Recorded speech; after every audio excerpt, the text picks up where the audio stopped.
Hey everybody, Playtendoguy here, and I'm back with another video. It's Monday, so you know what that means. Yes, it's time for another weekly pickups video, and it's not been a weekly pickups video for about 3 or 4 weeks. Yes, I'm sorry I haven't actually done one. I've left it till I've amassed a decent amount of titles, and it's kind of doubling up as like a November Blu-ray haul, but hey, I digress. So there's quite a bit to get through, so without further ado, let's get into it.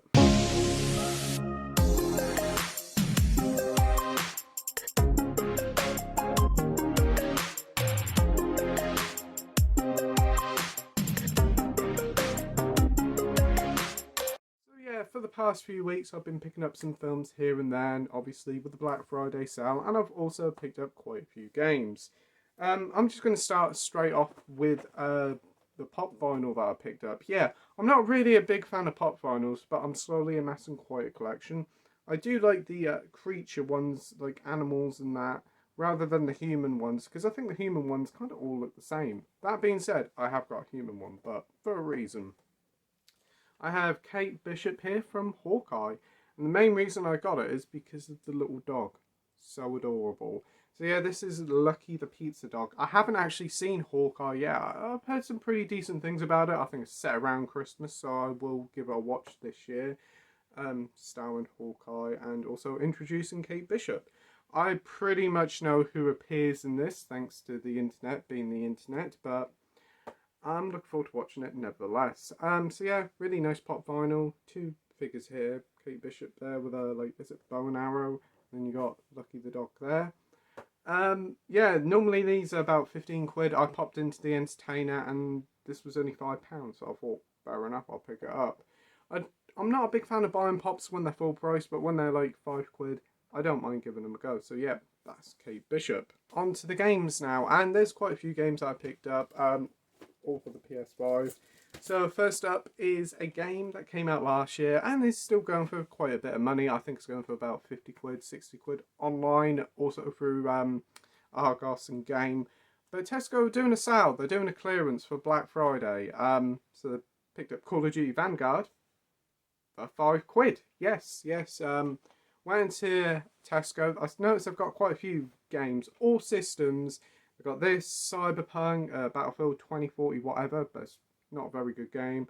Deathloop, and quite a few others. So check the Tesco grocery app, put in your console of choice, and it'll show you all the games that you can get in your local area. So yeah, I went to Tesco, they didn't have it on the shelf, went to the staff checkout and said, like, just check, see if you got this in. We've got it in. Said, is it a £5? Ain't gonna be a £5, ain't gonna be a £5. Scanned it. It was a £5. So yeah, fantastic price. I played a bit of it. I normally like Call of Duty's more for the story mode, and that's actually not what I've been playing. I've been playing the multiplayer. Bit of team deathmatch, really enjoying it. And to be honest, if you can find this copy, you're probably best off getting this than the new Call of Duty, because that's about 60 or 70 quid, and I still think that's quite a fair bit. So yeah, that's Call of Duty Vanguard for £5. It's a game that I picked up from Game. I did a couple of trade-ins, and I've been wanting to get this game for a little while. I'm a big fan of the series, and they rebooted it this year. It hasn't been getting very good reviews, and yeah, I can see why. That's Saints Row, and this is the Criminal Customs Edition that comes with some extra DLC crap, because why not? So yeah, this sees the Saints return, but in a new rebooted form. They're basically millennials or Gen Zs, whatever they are, and they're trying to make some money. Yes. Not as wild or as zany as the previous Saints Row games, which is disappointing.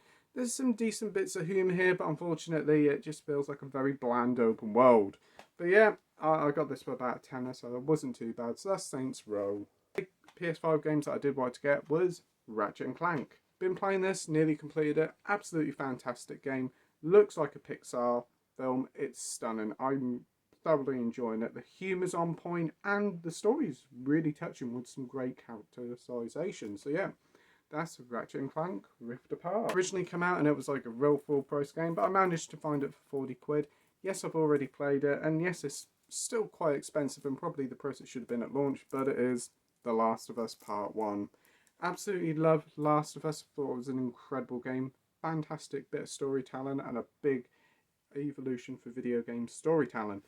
Yeah, the TV show's coming early next year, so I thought best get it now because with the TV show there'll be a renewed interest in this, and it'll stick to its £70 price tag, which I think is a rip-off. But yeah, that's The Last of Us Part 1. Picked up a game, one of my favourites for the PS4, remastered for PS5, and that's Hideo Kojima's Death Stranding Director's Cut. It's quite a mixed game. A lot of people aren't a big fan of it. The majority of the game sees you walking through an open world, like a post-apocalyptic world, delivering post. Essentially, you are like, this is like a video game equivalent of the Postman, but with loads and loads of weird sci-fi stuff going on to it. And also, the Postman is played by Norman Reedus, and he also has a baby on board. Yes, and the baby can detect monsters.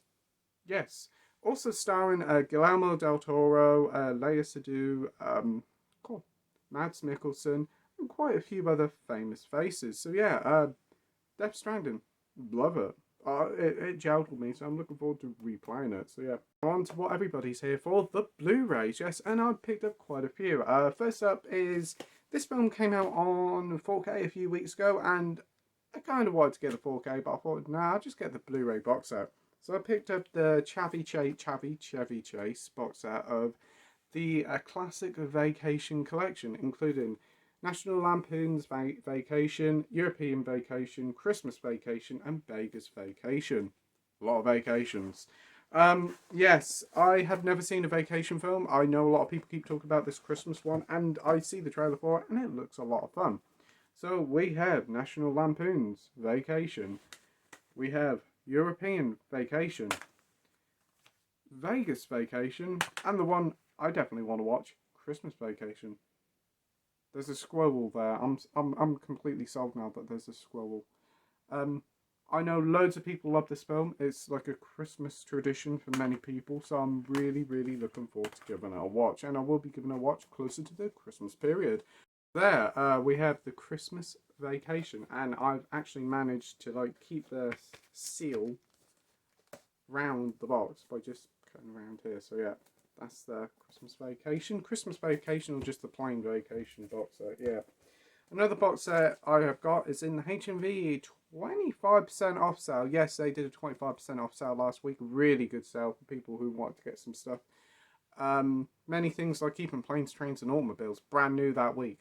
25% off. Hard to say no. But anyway, I picked up this box set. I've been wanting to get it for a little while. It's not as extravagant as that one, I don't think, but the films are mighty fine, especially two of them. So yeah, it's normally about 25 quid, but they reduced it to 17, and then it got 25% off, and that is the Aliens 6 film collection. I kind of just wanted to get the 4 film collection, but that seems to be going for some around about the same price as this. So I got this for about 13 quid, and it comes with a really nice like slipcase. I really do like that. Includes Alien, Aliens, Aliens 3, Alien Resurrection, Prometheus, and Alien Covenant. I've seen all these films. I do have Prometheus and Alien Covenant on DVD, but I haven't got the others on Blu-ray or on physical media whatsoever. So I thought, perfect time to pick it up. Really nice slipcase. Comes in a really slim case like this with 6 discs in. Whilst it would have been nice to have like the big box set they released a few years ago, for shelf space, it's not too bad. So yeah, that is the Alien collection. Bargain for £13. 25% off deal was this film. This was a tenner, but it cost me about £7.50. It's one of the highly rated films of the year. I've never seen this director's previous work before, and that is The Northman. Yes, I watched this last night, and you know what? I really enjoyed it. I thought it was a fantastic Viking tale, Norse mythology. It's just really good, and it's based on an original story that inspired William Shakespeare to write Hamlet, which surprised me that a lot of reviewers, or even the marketing, never really talked about. Film looked outstanding. Pretty much everybody was on top form there. I kind of thought Nicole Kidman was a bit but it's a very good film and I really did enjoy it. Could have probably been cut to 2 hours, but I thoroughly enjoyed it. And the guy who plays Klaus Bang from Dracula, he was fantastic as well. I thought he was very good. And obviously Anya Taylor-Joy's in there, so automatically had to watch it. So yeah, colour on the disc. And the Blu-ray looks incredible and sounds incredible. No surprising, it's got a Dolby Atmos soundtrack. Up is another one in the 25% off deal, and this one is a vampire film starring pretty much the cast of Aliens. It's Catherine Bigelow's Near Dark. Watched this one last night as well and really enjoyed it. Never heard of this film before until it was brought up on the streams a few weeks ago, and I thought I'd give it a go and thoroughly enjoyed it. Kind of reminds me a bit of a lot like Lost Boys, but spruced up with several different genres. You've got your vampire genre, you've got your western here, bit of romance. It's really cool. I liked it a lot. Lance Hendrickson's in this. Bill Paxton's in it. Bill Paxton is superb in it. What was I going to say? Catherine Bigelow. I was surprised the casting wasn't done by James Cameron, because considering most of Aliens cast is here. The Tangerine Dream soundtrack is superb. No surprises there coming from the guys who done Michael Mann's Thief. Love that soundtrack. Love this one. Very short film, only 90 minutes, and it completely flies by. So yeah, another new favourite vampire film to add to the collection. H&B's been doing the 2 for 20 deal, so I decided to pick a couple up. I picked up one of my favourites of the year, and a bit of a film that I've heard some good things on, thought I'll give it a go, and that's Bullet Train with Brad Pitt. Watched this last weekend. It's alright. It's not my favourite film of the year. Definitely not. I think there's a lot of flaws with it. The storytelling is definitely all over the place. It does make sense in the end why there's so many flashbacks, but I would have preferred if they're not there. But the action here is fantastic. Brad Pitt is pretty good in it, but Aaron, I can't remember what his name is now. Aaron Taylor Johnson here, and this dude here as Lemon and Tangerine. Brilliant. Love him. The humour is so dry and brilliant, it just works, and love to see a spin-off film with him. Actually, to be honest, most of the cast members here were full of charisma. The young woman here, she was fantastic as well. You've also got Michael Shannon in it, as well as Sandra Bullock, so that's cool. There's a good cast here. But yeah, it's an odd film, and I never thought I'd hear so many Thomas the Tank Engine jokes in a film before, especially with loads of swearing. Yeah, double that up with one of my favourite films of the year. A nice big surprise. Alex Garland's Men. Haven't really watched this yet, but looking forward to watching it. Jessie Buckley, Rory Kinnear.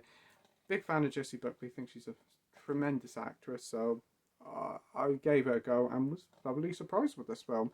Rory Kinnear is a creepy bastard in this film, especially when he's a kid. Yes, he's a kid in this film, and he's every other man in this film. But it's a very cool atmospheric film. It's definitely not for everybody, but for me it just clicks. So yeah, definitely looking forward to rewatching Men. Next up, we have a film that's titled After Me. Sexy Beast. Yeah, fucking right. But yeah, I have seen this film before, a Sexy Beast, starring Ray Winston, Ben Kingsley, and Lovejoy himself, Ian McShane. Watched this as a kid. Probably shouldn't have done. It's a really good gangster film starring Ray Winston as a retired guy trying to live out his life with the woman who starred in New Tricks, Amanda Redfield, am I thinking her name is? I honestly cannot remember. But yeah, Ben Kingsley wants him to come back to do a job, and it's always known for this no, yes thing. It's Ben Kingsley is terrifying in this film. It's not a long film, it's only about 90 minutes long, so it doesn't outstay its welcome. There's a few special features here, but nothing really that long, only about 12 minutes, and it's a film 4 film. So yeah, that's Sexy Beast, and that was about £4 from Amazon, so that was a bargain. The set of films I got from Amazon are TV box sets. One of these TV box sets is a big one to do with the DCEU, whatever they want to call it this week, and it's the first TV series that's officially part of the canon, directed, created by James Gunn, and that is Peacemaker. So that was in the offer for 2 for £15, and it was £15 on its own, so I thought I'd pick it up.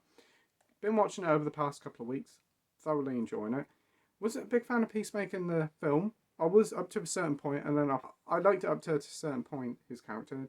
Then something happened, and I thought he was a bastard. But thankfully, this one's given him a lot of redemption. You understand why he's like the way he is, and you feel sorry for him. A lot of the characters here have such good characterization. that you really do care for them all. There's a lot of great humour in it, some really good action sequences, and probably one of the best theme songs for a TV show I've ever seen. So yeah, that's Peacemaker. And I had to partner that up, so for like a penny, I suppose, or £7.50, it's a TV series called Stargirl. All I'm thinking of is the McFly song, Stargirl, and that is actually playing in my head now. I haven't got a clue who Stargirl is. I'll be disappointed if they don't play the McFly song in this TV series, but I watched the trailer, looked pretty good. Yeah, don't really know too much about it, but yeah, for £7.50 or a penny for the 2 for 15, I'm looking forward to giving it a go. It's 500 odd minutes, about 10 episodes, so yeah, looks cool. DC superhero TV series I picked up is two that I've heard a lot of positive buzz about, starring Brendan Fraser and Timothy Dalton, so I'm sold. I watched a trailer for it. It looks out there, but I've heard it's very heartfelt and it has some great action sequences in, and it's supposed to be quite funny. So I picked up Doom Patrol Season 1 and Doom Patrol Season 2 for 15 quid, or it came to about 10 quid with a voucher that I had. This one, I can always remember this front cover, and it always looks like a rip of A Wizard of Oz. But yeah, I have no idea what to expect with this show. I think they're like a group of misfit superheroes who just join together to just save the day, I suppose. Timothy Dalton is probably their like handler. I assume, don't really know too much. I haven't dived into the series yet. I think there's about 15 episodes in this one, about 10 episodes in that one. So I'm looking forward to giving Doom Patrol a go. So yeah. Cup of the week, month, whatever you want to call it, is a 4K film, and it's a film that I've already got. I've got it on DVD, but it's one of my favourite films of all time, and it's a film that got me into foreign cinema. So that is Parasite, the 4K steelbook, no less, including the 4K, the Blu-ray, and the black and white edition, which I've always wanted to watch for some reason. I've heard it does elevate the film for some reason, but 15 quid. I'm not really one for 4K or steelbooks, but here I am, sitting here with a 4K steelbook. Yeah, 15 quid is a really good price. I'm very happy to get it. I've had a look at the steelbook. It looks really nice. Couple of little dents in it, but nothing too bad. So yeah, you do get like some special features here, making of, deleted scenes, director, Q&A, and trailers. I watched this when it came out on DVD, and I got it on DVD because I didn't really know whether I'd like it or not. But watched it, thoroughly enjoyed it. Been wanting to get the Blu-ray for years, so I got the 4K instead. Looking forward to re-watching this one. It's such a perfectly made film, such a great mix mash of genres, and definitely shows director Bong Joon-ho is one of those talented directors out there. As soon as he announces a new film in the works, I'm excited. So yeah, that's Parasite, the 4K steelbook. So anyway, that'll do it for this week, and that's all the pickups and deliveries over the past few weeks, and quite a few films to get through. So tell me what you think in the comments section down below of my recent pickups and deliveries. I'll get back to all comments, I promise, and it's always great to talk to you in the comments section down below. Tell me what are some of your favourite items that you picked up this past few weeks, or what you think of my pickups. And remember to tune in on Wednesday night at 7:30 for the Wednesday night movie live stream. Join me, Andy and Mike, where our special guest will be Terence McGuire. It'll be great to get Terence back on the stream. It's always a pleasure to chat to Terence. He's such a great guy. So yeah, see you all soon on Wednesday evening. Thanks ever so much for watching my video. I hope you enjoyed it. Stay safe, and I'll see you all on the next video. Bye.